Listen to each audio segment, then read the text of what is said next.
Well, welcome everyone. Thank you so much for joining us for this session, and it's my pleasure to introduce you to Sis Nobantu. This beautiful introduction. She's the daughter of the soil. Space is her university. The mountains and the rivers are her companions. The animals are her family. And she gets her strength and her nourishment from the plants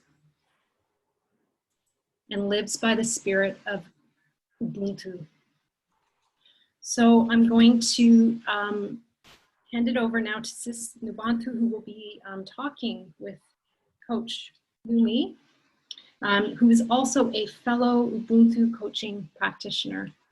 Very excited for the session today. Welcome and thank you. Thank you very much, Tracy. Thank you.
Sanibonani Nonke. Hello, everyone. This is Nobantu.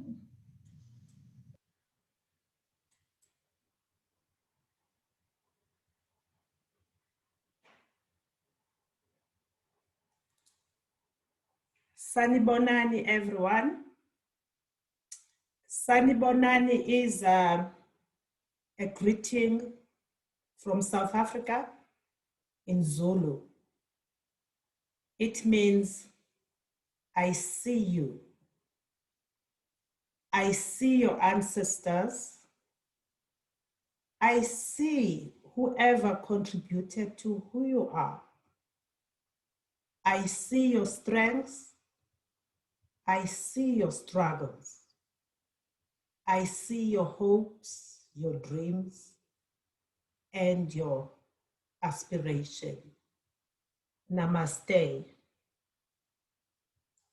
In this sharing tonight, Dumi and I are going to explore indigenous wisdom. And we're going to explore how indigenous wisdom has been encompassing emotional intelligence for time immemorial. And we want to see how this indigenous wisdom we can draw from as leaders and bring the heart to how we lead people, bring our souls, our spirits, our true nature, such that those we lead and we work with may be fully who they were destined to be. So in this offering that we have today, we will have the conversation for 30 minutes. And after 30 minutes, I will share some music to get us into being ready to share our reflections, and also for a question and answer session. And then after that, I would like to take you through a journey, an embodied journey of how we can use the animals, we can use nature to be able to help us with what we are dealing with, which is part of being in the universe and being with the universe and nature. So to start off, I'd just like to reflect on emotional intelligence. And I laugh at times, you hear people saying, no, at work, leave your emotions out of the door. How can I do that? Because emotions are part of me. When I am there fully with my emotions, that's a sign that I'm alive, I'm breathing. So if I'm taking this and taking Daniel Goldman 4 quadrants of emotional intelligence and linking this to our indigenous knowledge, I'd like to first look at a proverb from Egypt. This is based on spirituality. And this proverb says, man, know thyself. That has been there for decades, for centuries. And this is the cornerstone of emotional intelligence, because by knowing who we are, then we are able to become, we're able to understand others' emotions, my strengths, my dreams, my hopes, and be able to know, how am I grounded? If I'm taking this self-knowledge to my culture, the Xhosa culture. Within the Xhosa culture, we have clan names that are based in different families and which link and connect different families with different surnames through this clan name. And with each clan name, we have animals as our totems. So it's grounding within the family, within the lineage, and within that, knowing that there's a totem, that's an animal that helps you to know who you are. This helps a lot in terms of promoting a belonging and also helping for the children to carry over the lineage and the culture of their families. And if I take this further, we look at within this, who am I? We then are taken as children to nature such that we always connect to nature and we don't feel alienated or not to belong to nature.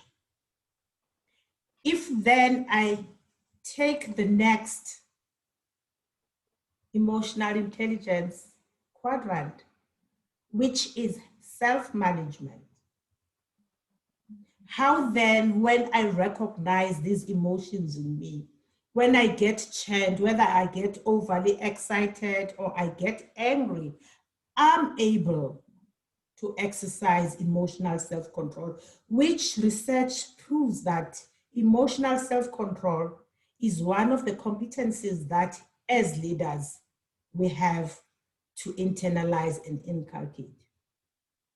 There's a proverb that says, if you get rich, be in a dark corner when you jump for joy.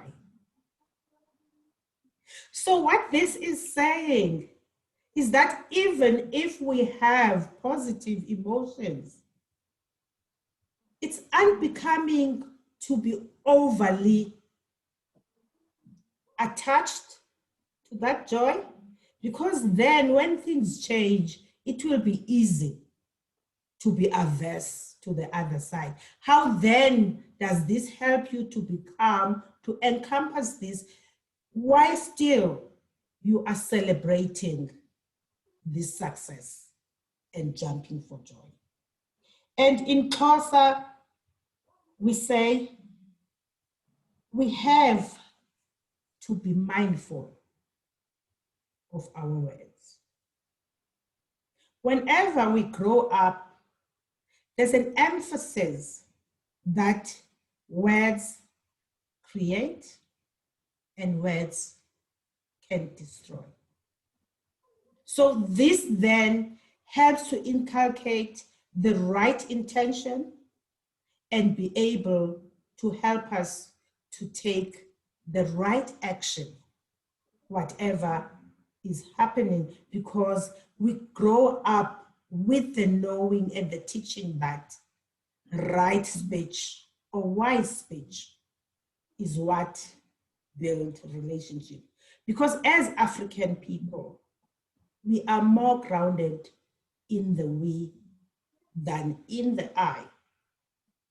And as such, through this grounding in the we, you would find that most African people, when you come to their homes, they'll give you the last slice of bread and would rather go hungry. Because it's like, how do you open up? How do you recognize what's in the other such that you are able to know what the other needs, and therefore you can be able to give what is actually needed by that other person? So I find this grounding brings a lot of calmness. There's a lot of pausing in between. And with this, I would like to highlight a quote from Viktor Frankl, which is a very good quotation that talks to this wisdom, and it talks as well to self-management. He says, I quote, between a stimulus and a response, there is a space.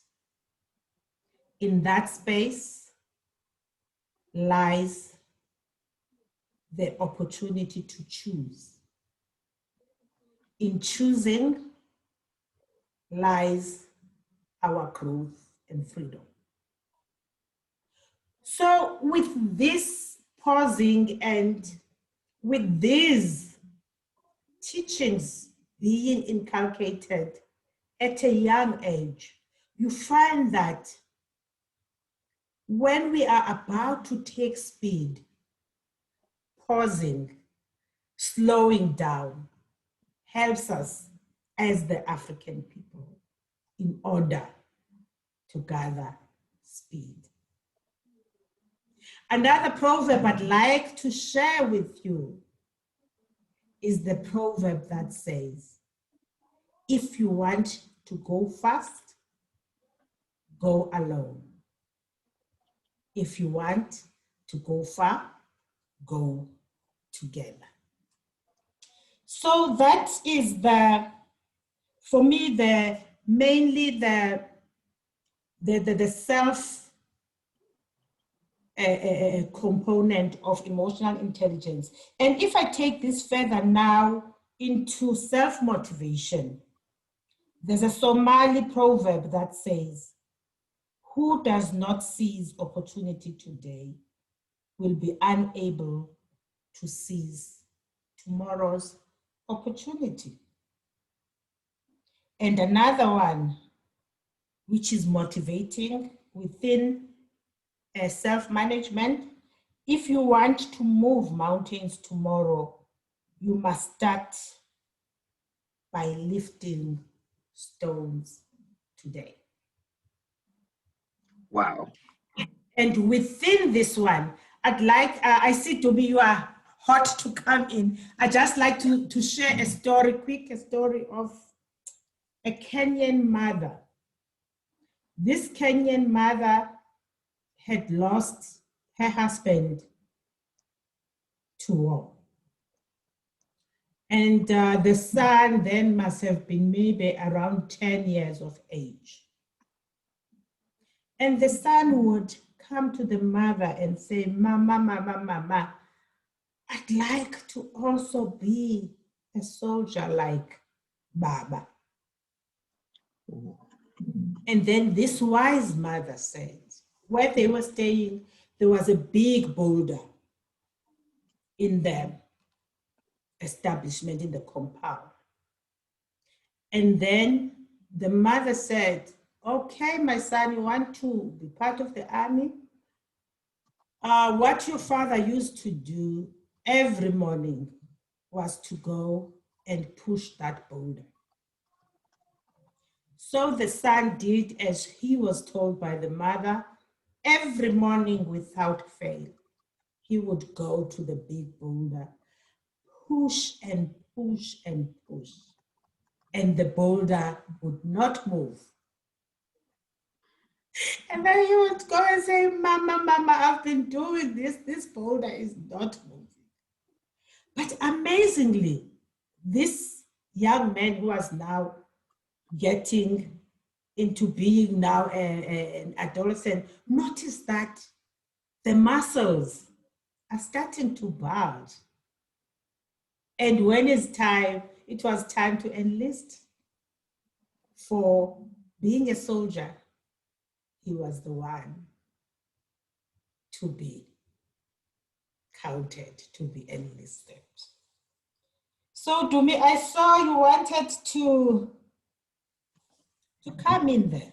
Yes, Nobantu, I wanted to ask you a question triggered by what you say. I love how you've integrated Daniel Goleman's quadrants on the individual side, self-awareness and self-management with the principles of indigenous African knowledge, especially from the Nguni part, which is Southern Africa, Ubuntu.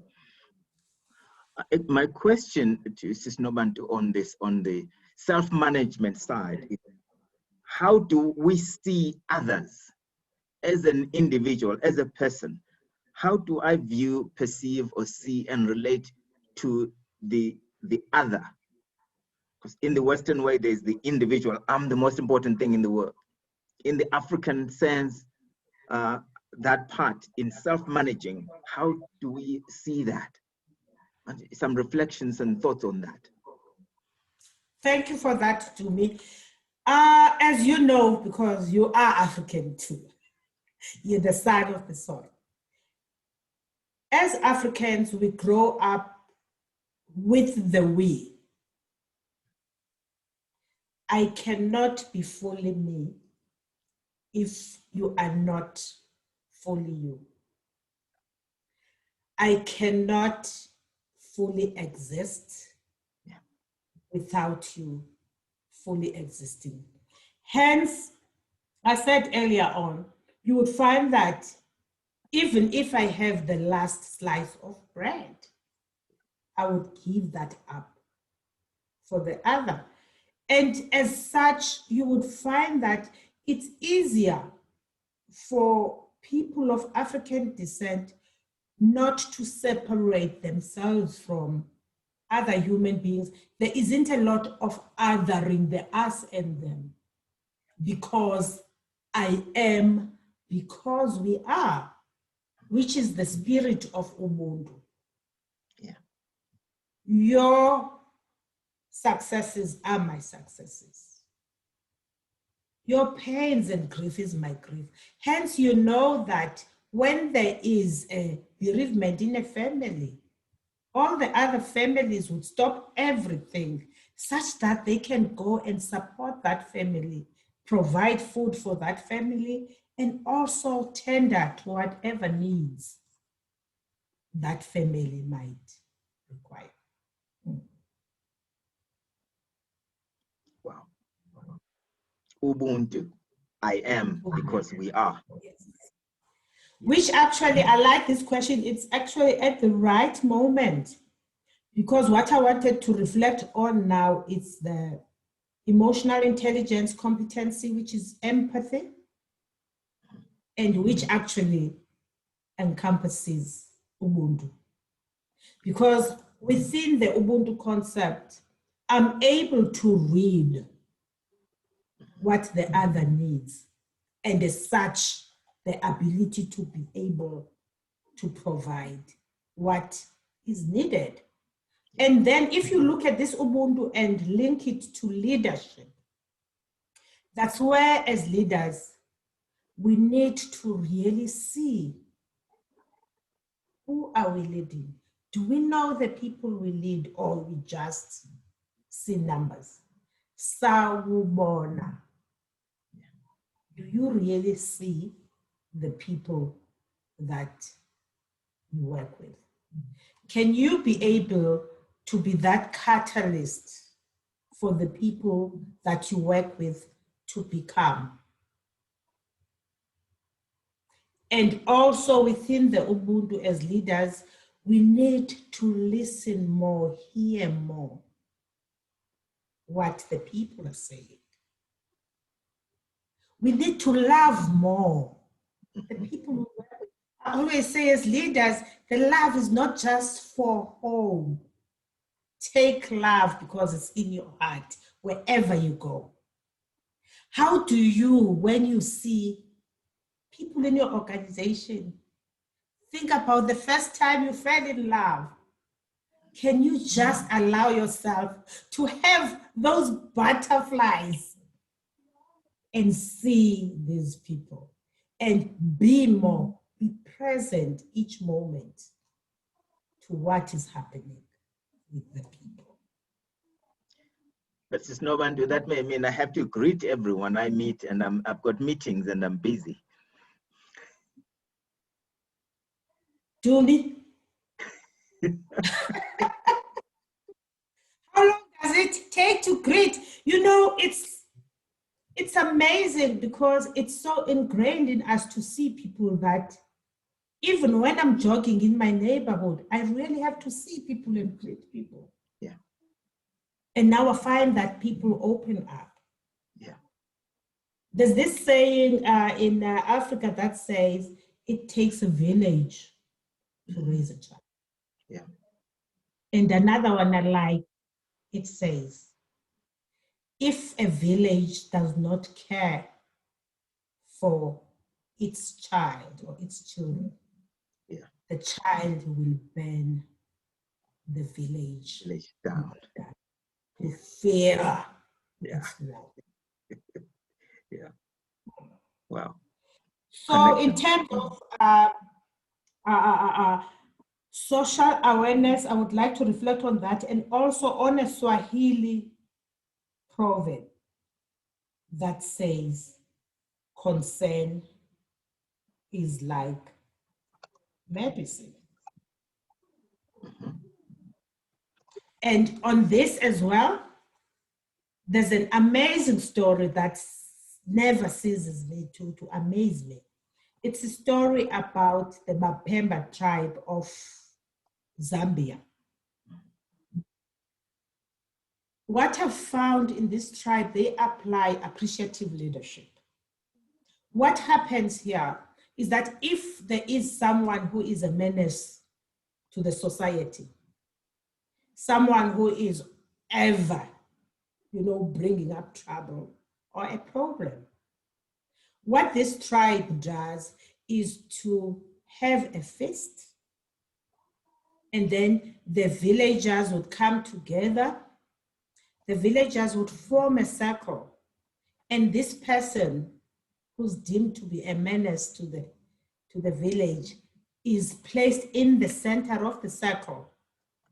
And each and every member of the village shares with the person what they appreciate in that person, what good deeds the person has done, what is it that have they learned from that person. So if you're looking at this relates to systems thinking, where you look for what is happening or what is well in a system rather than focusing on the negative. And it's also appreciative leadership, because then you find that through that, then this person, through being told how good they are, in fact, being told the good deeds, because each and every person has got both the good and not the so good side, then the person changes for the better. So we can learn a lot from that as leaders.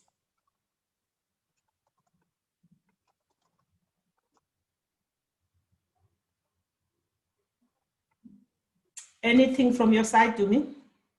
I love that. There's something from the chat. Vivek says, catch them doing the right thing rather than focusing on negative. It's similar to that self-fulfilling prophecy. When you heighten what's going well, the Pemba example you gave is beautiful for organizations, that you can show gratitude and appreciation to someone that you may see them slowing down. Heighten their good qualities and see what happens, because we live for that as humans. It's in our nature to be good unless we're really sick. So and beautiful. with this, this makes me think about Margaret Mead. Yeah. When Margaret Mead was interviewed by one of her students and asked, where are the roots of civilization? And the students thought that she would talk about artifacts that were discovered somewhere and all that. Yeah. Yeah. And she said, civilization started when the femur, that is the thigh bone, a broken femur, when it heals in the animal kingdom. Because when we were gatherers, and with being with the animals, if you had a broken femur, you were dead meat. Yeah. You wouldn't survive. You would be meat and lunch and dinner for prowlers and predators.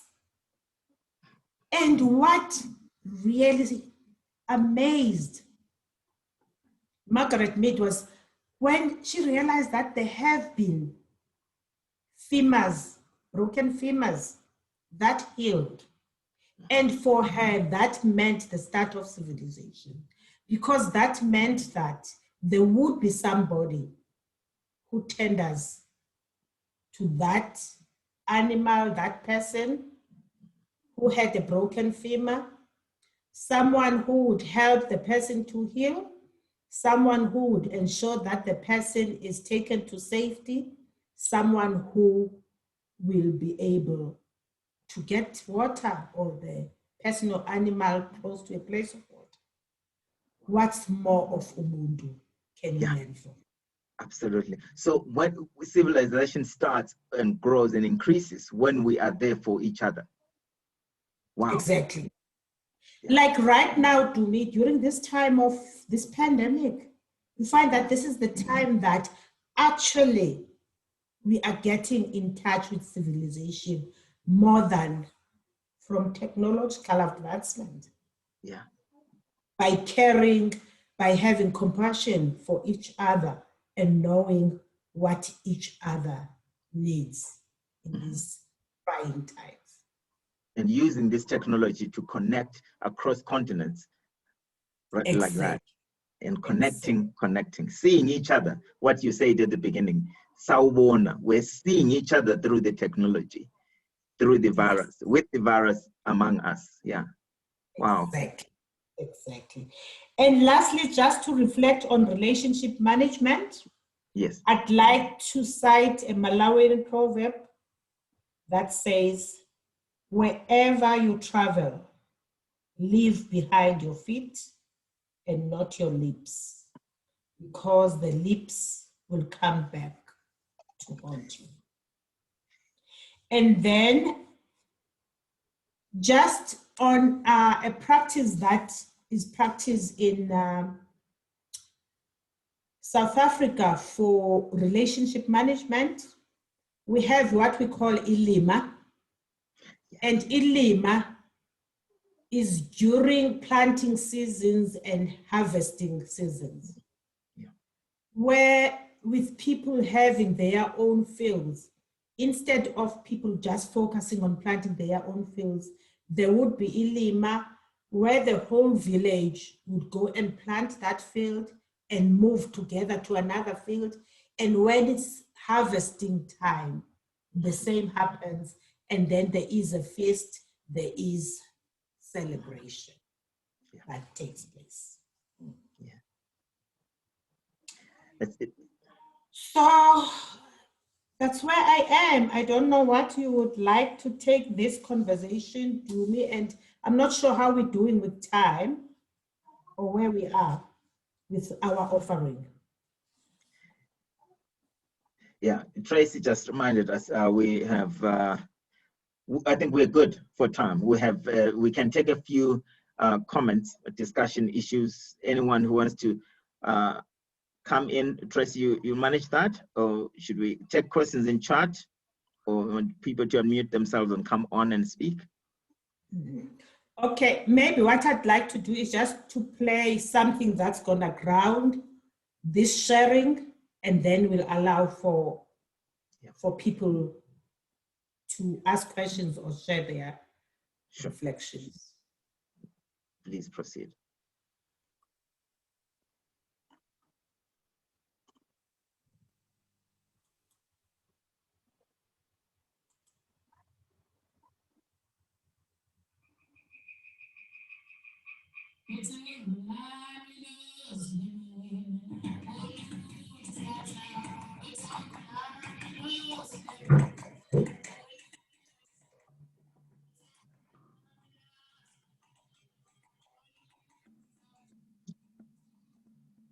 It's Nobantu. I see Zogat. It's not clear. It's not coming clear. The sound. Hi, Tommy. Yeah. Tracy, can you come? Just let us know. Yeah, I'm not hearing the sound either. Not hearing the sound. No, it's not coming up here. And now?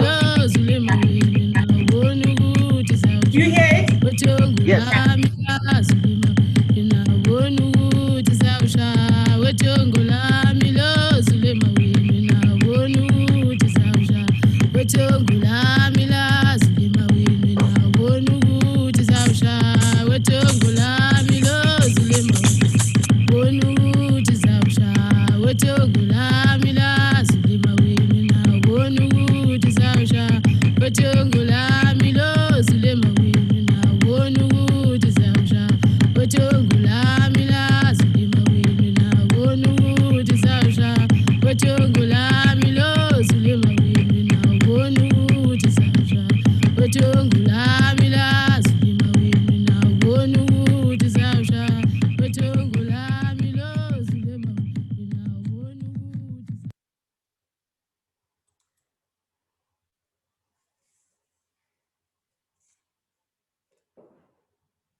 Like to take some questions now? Oh, Tracy? Yes, You I have. monitoring? Yes, I Yes. have invited people to put some questions in the chat. And I just wanted to share what came up for me as we were talking about civilization. And I was just thinking that it's almost like we've really been moving away from civilization. We've been congratulating ourselves and patting ourselves on the back for this modern society that we have, but I feel like we're becoming less and less civilized by disconnecting from each other, from the earth. I would love to hear your thoughts on that. It's something that stood out for me so strongly as you were speaking, Nobantu. Yeah. What is civilization in the Ubuntu way, in the indigenous African wisdom?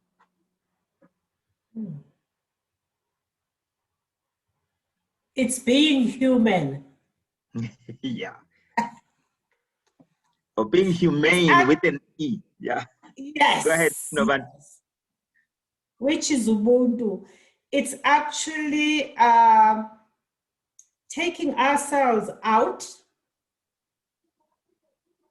and forgetting ourselves so that we can remember, be together and remember others, such that we can be one with the other, such that there can be non-duality. Yeah. You become one with the other.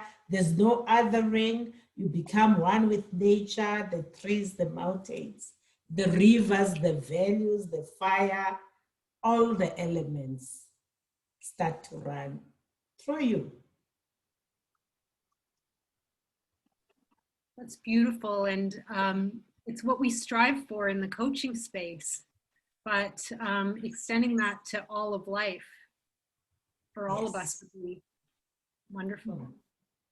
Would love anyone to put any reflections or questions in the chat. We can take them up here. Yeah. Sis Nobantu, a quick comment on the music and the sound. Komal just wrote something in the chat that says it brings certain feelings and sensations in his body as he listens to it. You would like to comment on that, on sound and part of music and sound in the African indigenous knowledge systems? Yes. As African people, we are grounded in the body. Our wisdom comes from the body. That's why when we grieve, when we are happy, when we are joyful, music and dancing is part of us. And as we dance, as we sing, we can get into a trance.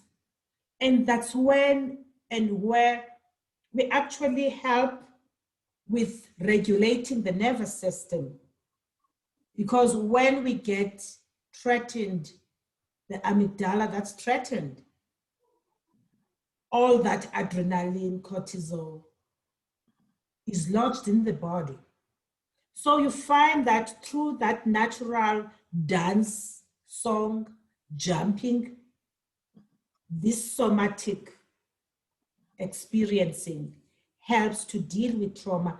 I'm quite surprised actually to me, now that you ask about that, I've been on a lot of international forums looking at the COVID and the devastation as a result, the grief, the pain.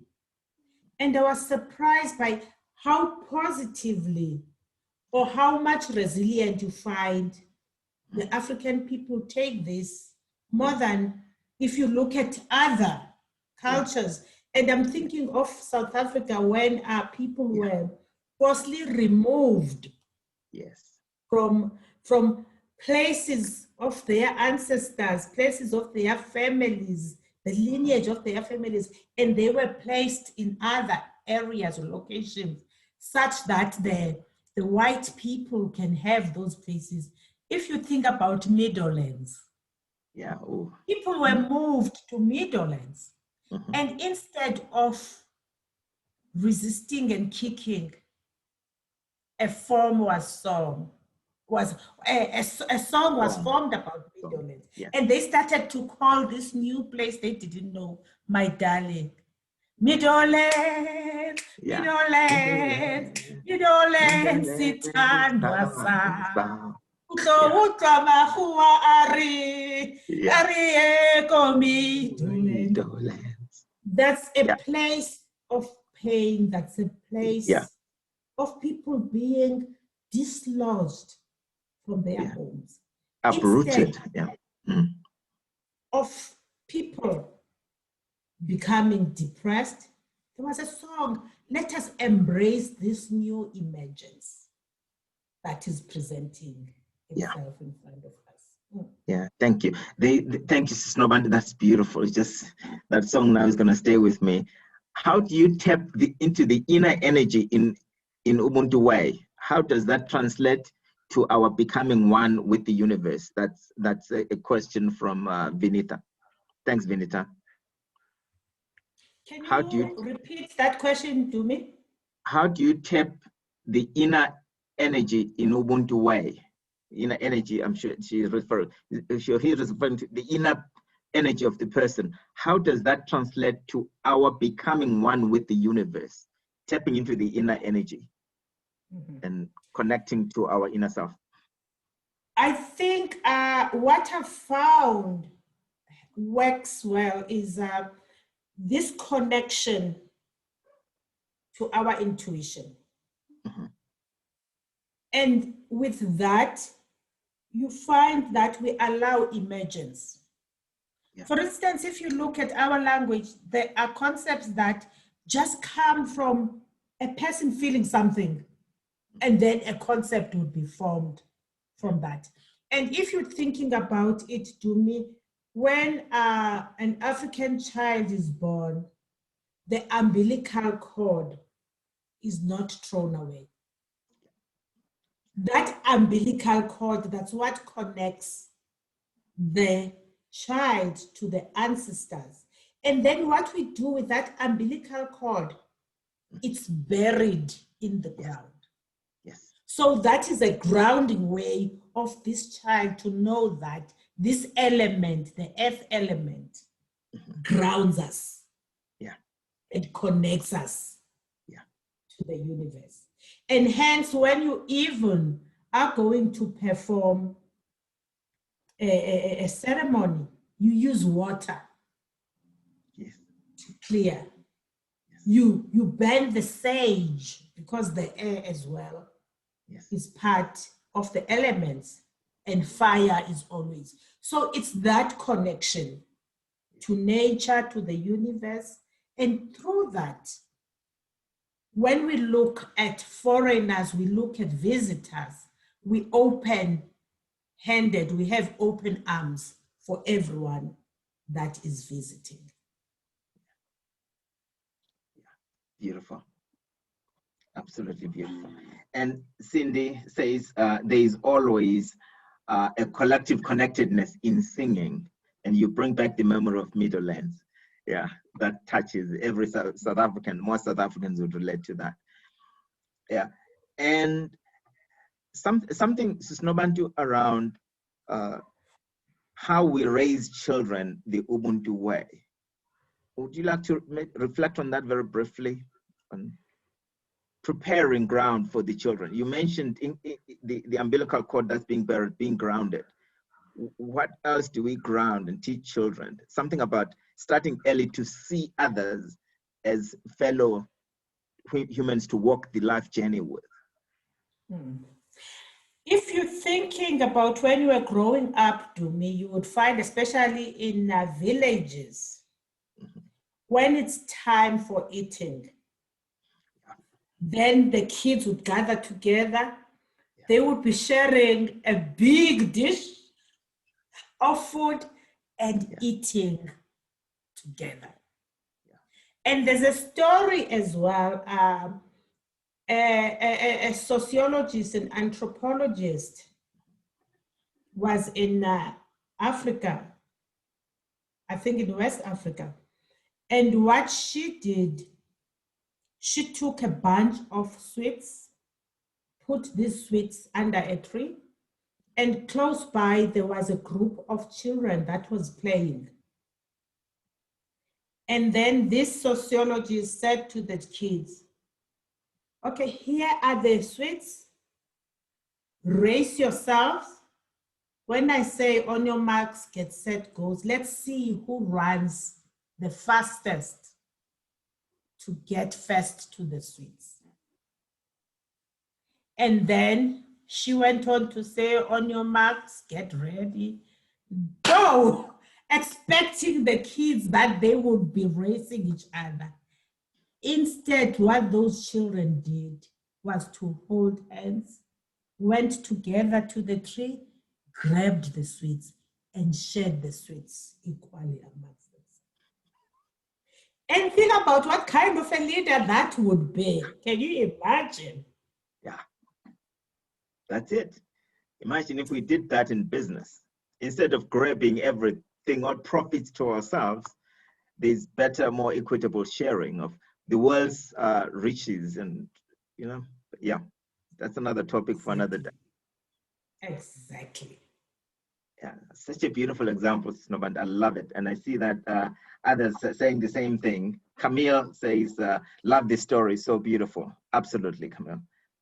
It's a powerful, powerful story and it illustrates really the spirit and essence of Ubuntu, starting early. We need to bring this into the education system and teach our children values of Ubuntu and the spirit of Ubuntu and emotional intelligence in our schools early on. But Ubuntu is the essence of being humane. Thank you, Sis Nobantu. Exactly. Yeah. How are we doing with time? The world needs more of this. Tracy, quickly pop in and see how we're doing. We're still doing well for time. So far, we have a few more minutes for Q&A, if that works for everyone. Reflections. Okay. Thank you. Thanks, Trace. Thank you, Sis Nobantu. Another question, something around gender and men and women and the power and respect of women and the female energy and force in the home and in the community, in organizations, in the world, and quick thoughts on reflections on that you would like to share. What I'd like to say, it's as much as it's believed worldwide that African women are the most oppressed, I would like to highlight the power of African women, even in polygamous relationships. Because if a man agrees with his wife that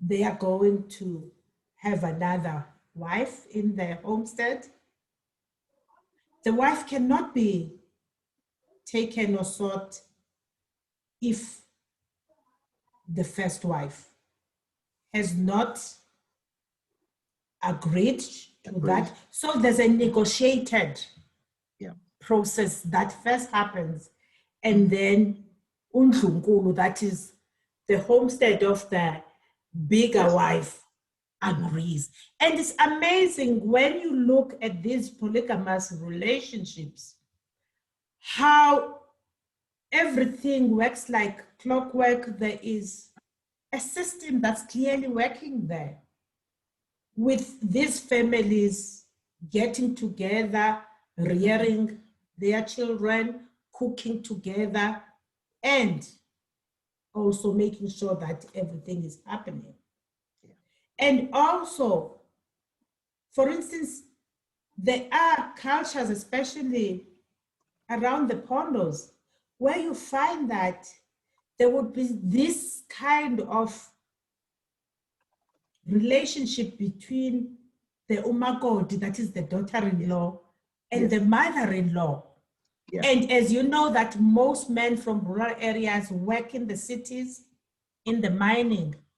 So you find issues where the mother-in-law would understand that this makoti, this daughter-in-law, needs some companion. And some companionships lead up with this makoti, maybe bringing a child from outside the family, and that is acceptable because the husband would be told, well, you were not around. So it's those things that when we look at it and we are not involved in these practices, we see only the negatives. And yet when you go deeper and see how organized that kind of relational aspect is, you get surprised about actually the power that those women have in those relationships.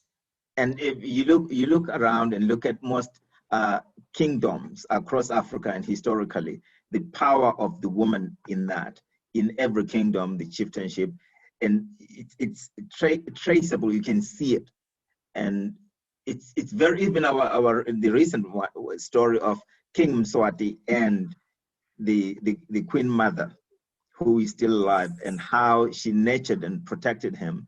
And so you see this all around, power of woman in that, and female energy as powerful, and in some cases almost feared. So it's important to understand that. And think about Queen Nandi and Ushaka. Yes. Think about Queen Zinga of Mozambique. Yes.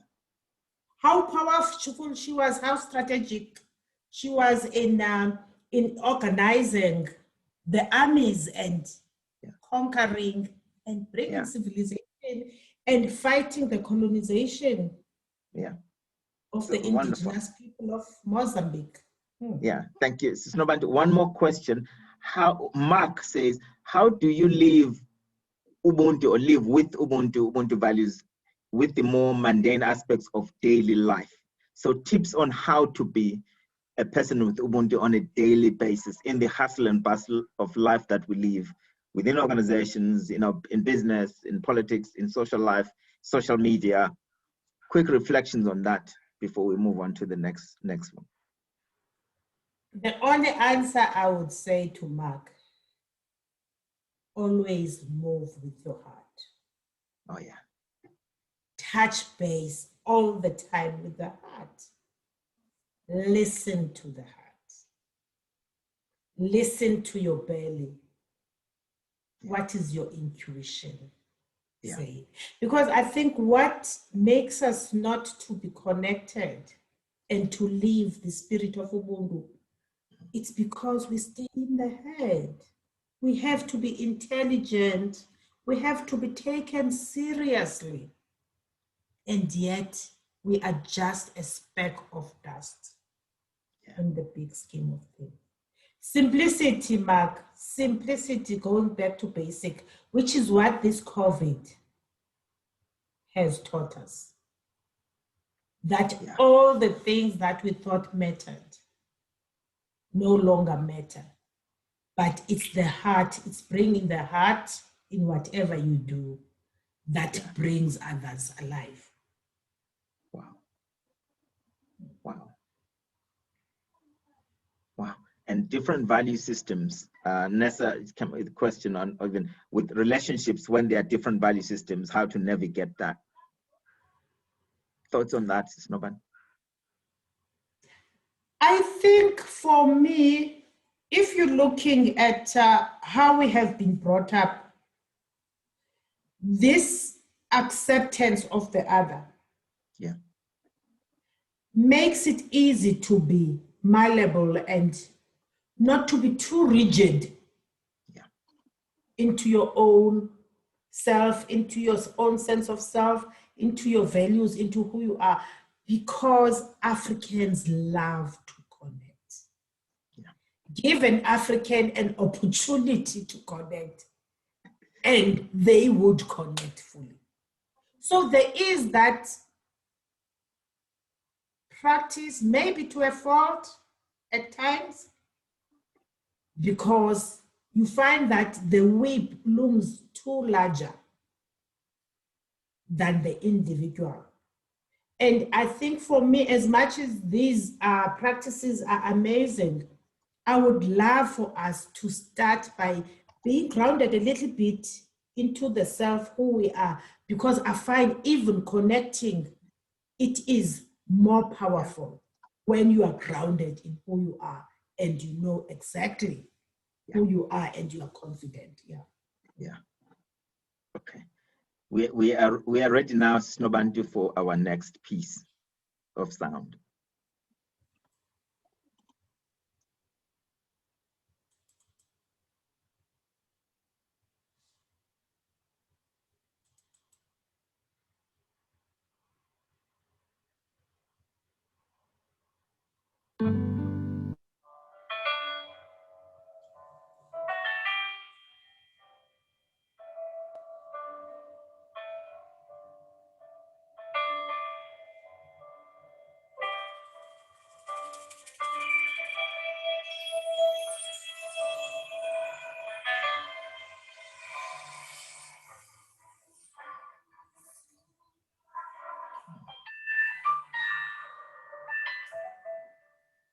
Sis Nobantu, I see Zogal.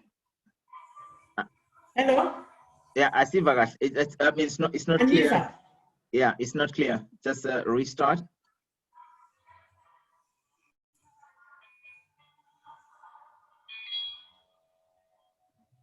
Tracy, let me know if you hear it from your side. Clear. Restart from there.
I'd like to invite you through a journey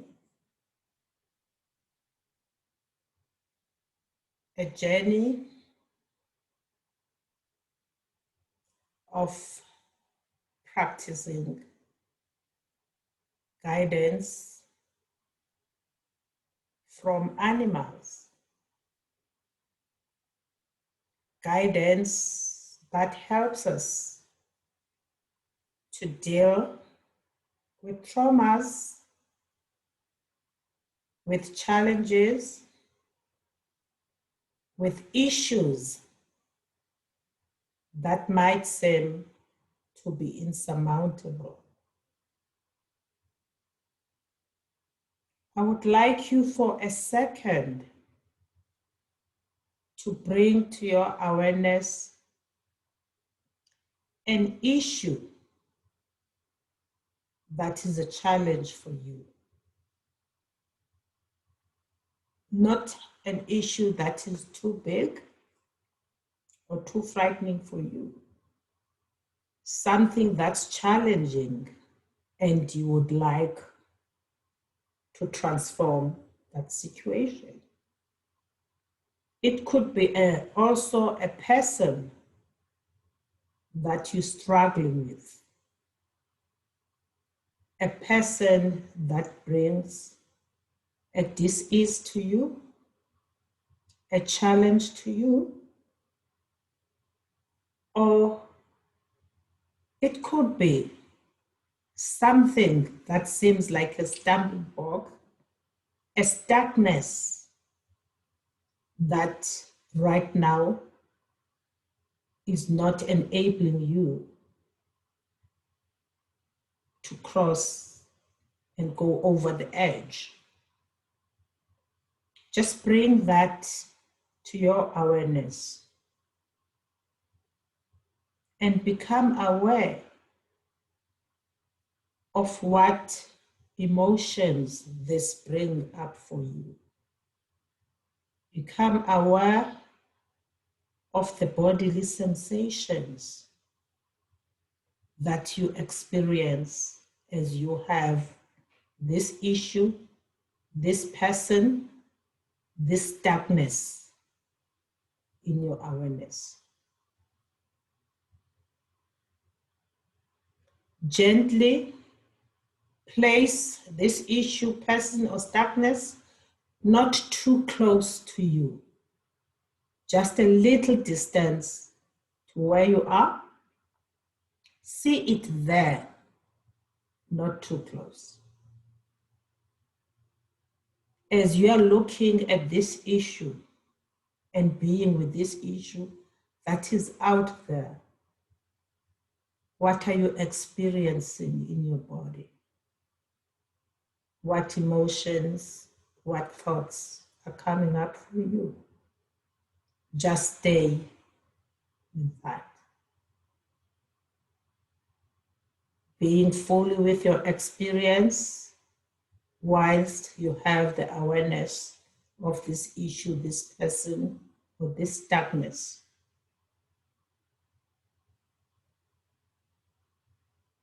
I would like to invite you to now see this issue, this person, this darkness to be an animal.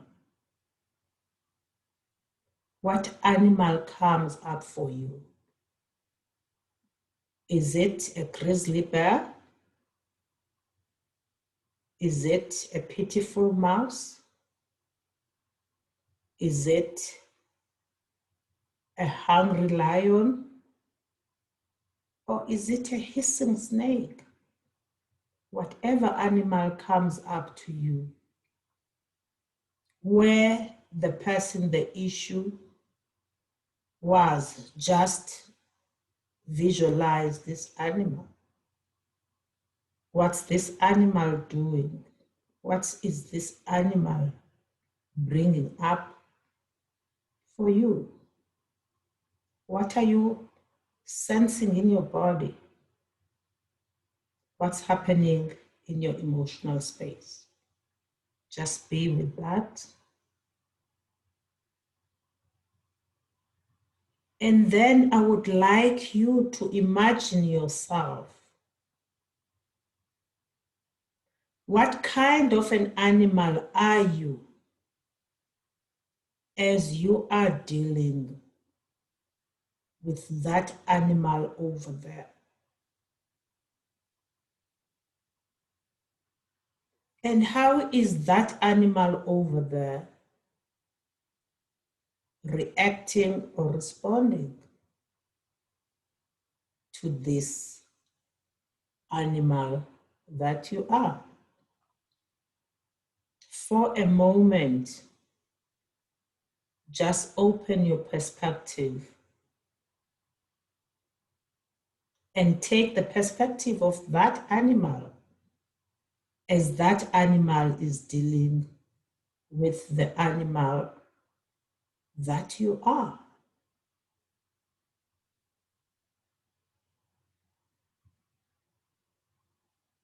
And now imagine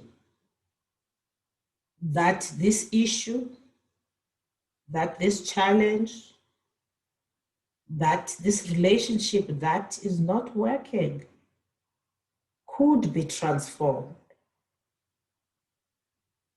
What animal do you have to be in order to be in relationship with that animal, in order to transform this issue, in order to improve the relationship, in order to move from this stuck position? Just fully embrace this new animal that is emerging for you.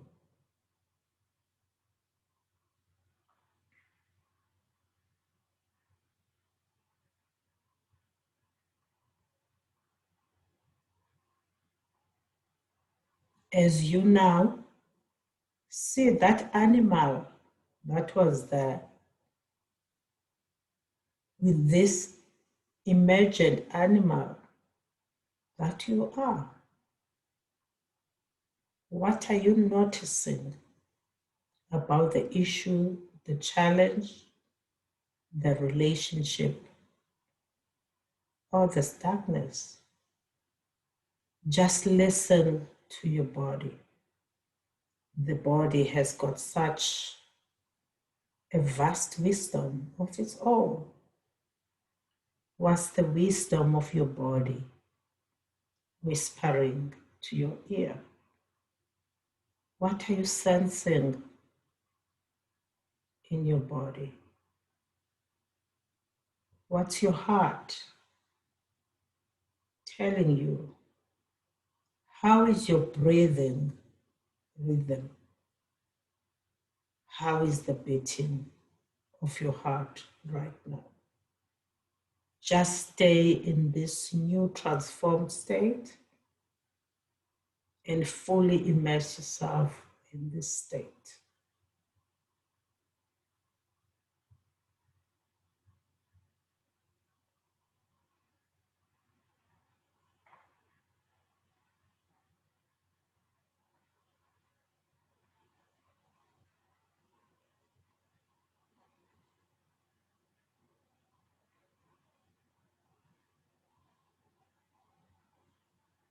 Be with what is arising for you in the here and now. What are you aware of? What do you know now from the wisdom of your body that you didn't know before? Animals are good companions that are all over to teach us the lesson of being humane and lessons about getting in touch with Ubuntu. Stay with these sensations, with this state.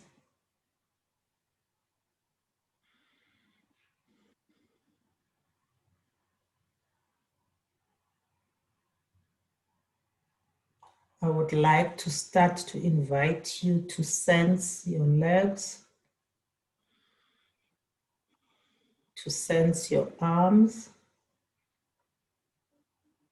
Slowly open your eyes.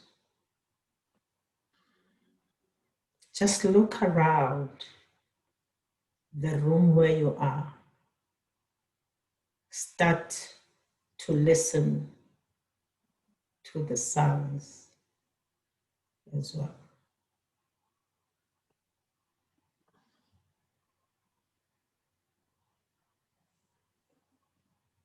We appreciate and we are thankful for Mother Nature and all the animals, all the beings, seen and unseen, named and unnamed, for helping us to become who we're destined to be. Namaste.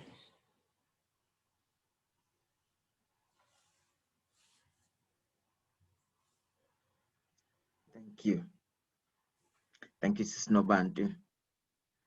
As we transition into the last 15 minutes of our work together, what would you like us to be doing now? Open it up. What would you just guide us for the last piece from that beautiful practice session? Thank you. I wanted it to continue a little longer. It's getting into Attachment to me. True. So I'd like people to reflect on that practice. How was that for you? Tracy says that was such a gorgeous practice. And others are saying, namaste, thank you so much, namaste. And yeah, so let's share. Any comments? Maybe in the last piece, we can share briefly, what did you take? Where are you now? What are you feeling? Like Sis Nobantu asked, what is your body telling you? What are you saying in that? I see namaste. Nessa says, wow, that was a gorgeous practice. Yeah. May I share a moment? Yes, please, go ahead. I'm a little emotional. What was really incredible about that is the issue that that came up for me was an issue that I've been having with myself. It's been my own awareness that I've been very negative about things. And so the animal that I was imagining was me. And what came up for me was this hound dog, you know, that's been alternately running around in circles, but also being very mopey and being very negative.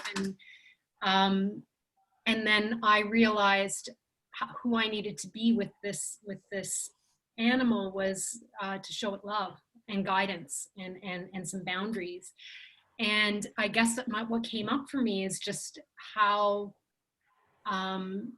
this practice can relate when it comes to ourselves and showing ourselves self-love. I wanted to ask for further guidance on that. It got a little confusing when I was thinking about what animal I needed to be versus the animal that was there, because both of them was me, but it still provided a beautiful shift for me. So I'm just curious about that. What I find, Tracy, if we're facing an issue, we somehow close ourselves up because we expect the other to transform. And we also become very ignorant of our own shadows.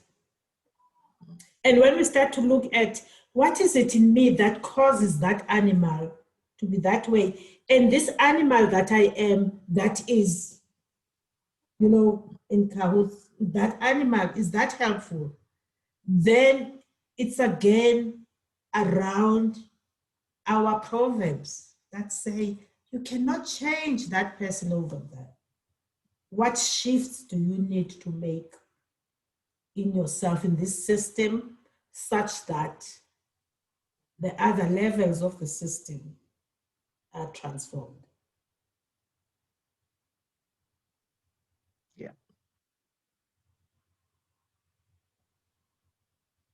Yeah, thank you. Hector says, there was so much of heaviness as I started. I think it means as the practice started. However, feeling beautiful and lighter now, feeling connected.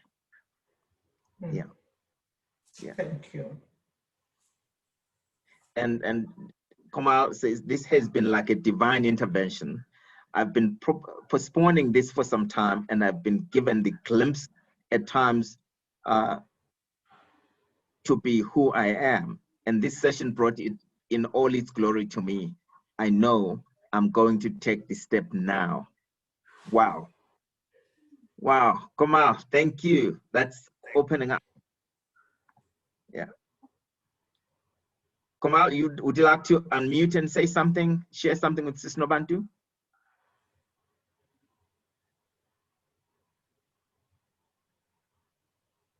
Okay. And Upasana says, beautifully connected to my inner self, my source. Thank you for that. And Vinita, lighter, connected, grounded. I imagined a dog with puppy eyes looking at me. Beautiful. Yeah. I think Kamal is on screen. Yes. Yes, Kamal, go for it. Unmute. Sorry. Hi, can you hear me now? Yes, we can. Thank you, Kamal. Thank you so much for today's session.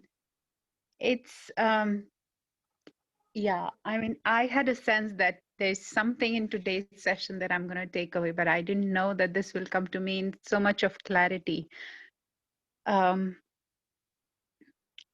So I'm really, really grateful to you, Nobantu, to use that animal spirit way of, looking at the whole thing, and that is really very powerful for me. I can see who I have to be, who I'm wanting to be from inside, and why I was resisting it so much. But it's so clear to me now that I'm in total awe and acceptance that yes, if that's who I have to be, and I'm going to do everything to become. Yeah. I feel you, Kamal. I feel you fully in me with the issue that you're dealing with. It's yes. Yeah. Yes. Thank you. Thank you.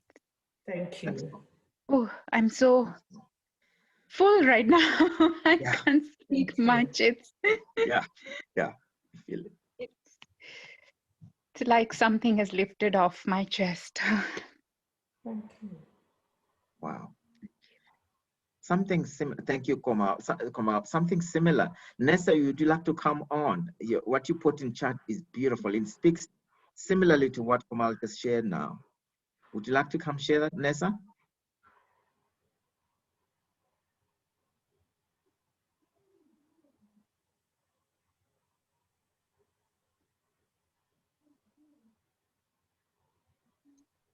Hello, can you hear me? Yes, we can.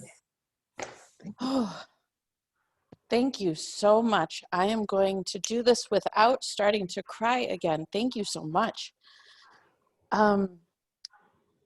Such a unique experience. So it was interesting at the moment that it was guided to let the person or whatever it was take form. It was incredible. I've never had this experience before. It was incredible how it instantly shifted into this moving animal. And for me, this person, this relationship, it suddenly just went into a Black Panther, and it was, but it was graceful. It wasn't threatening. Yet, oh gosh, it was, even though it was non-threatening, I was aware of its power, but there was this distance between us. And it's interesting because when I put it away from me, I love, at my home in our backyard, I just love sitting there. I just find so much peace, literally sitting or laying in the grass. And so I found it interesting that that's where the panther was, and it was circling. And then when I became the animal, I became an animal that has never really come to reference before. I couldn't tell you what kind of, I know it was a kite, some kind of kite, this white, small white bird with pointy tail.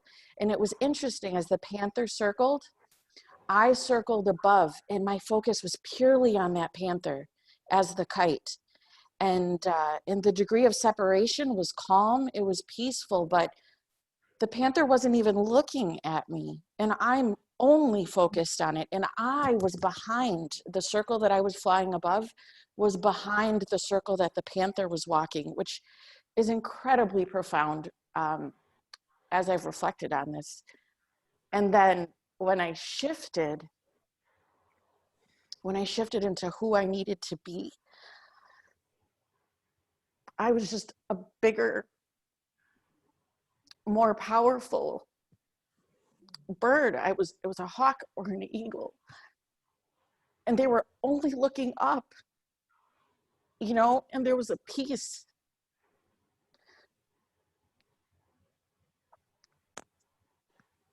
Sorry. Thank you. It was Thank you. really beautiful. It was really beautiful and super significant. So thank you so much for that.